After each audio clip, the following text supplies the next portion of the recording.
We had dug foxholes. The bombers came over. They started dropping the bombs. So I'm praying.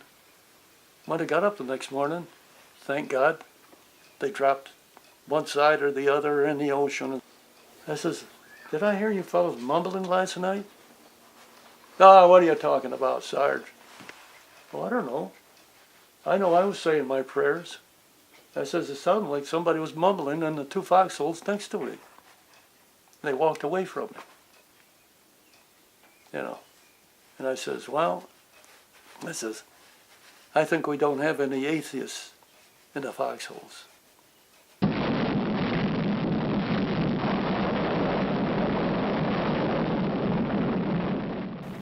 There wasn't a building left. Everything was just leveled. I couldn't believe a bomb could do that. The Japanese, at the time they came out, their face were just like raw meat, their arms and so forth. The blast was so hot that it burnt them. You should have seen them. I was surprised what happened, that the bomb could do that. After the war, I didn't have any civilian clothes. So the best store in town was Hirsch's men's shop. So I went in there, bought a few clothes and so forth and so on. And this gentleman, Mr. Hirsch, that owned the store, came up to me. He knew I was a veteran because I was talking, I guess, about the war and so forth and so on. And he says, how would you like to come in and help me out? I took the job. So I learned the business.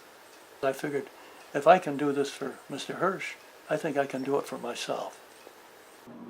I came to Lyons in New York, bought an old store, 100-year-old store, named it Dominico's Clothiers.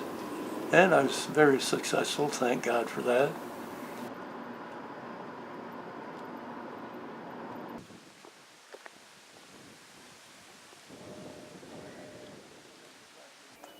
I think that the good Lord was on our shoulders all the time. Every once in a while we got a Catholic priest and we hiked to wherever he was to go to church in the jungles. You don't know, you don't realize what it means until, as a kid, I'm just a kid, 20-some years old. So the experience I had made a man out of me before I became a man.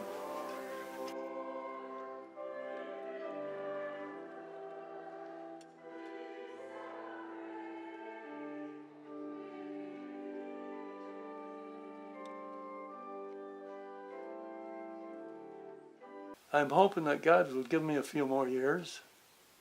I'd love to reach 100. I'd like to live 4 more years and see what it is to change the century and so forth and so on. I'd love to see that. The things that happened to me and men like myself that are very fortunate to be here today. But we don't realize it till we get older, what it's about. As I grew and got into business, met wonderful people and so forth and so on. It's great to be alive. And today I thank God every day that I get out of bed. Every day I thank Him.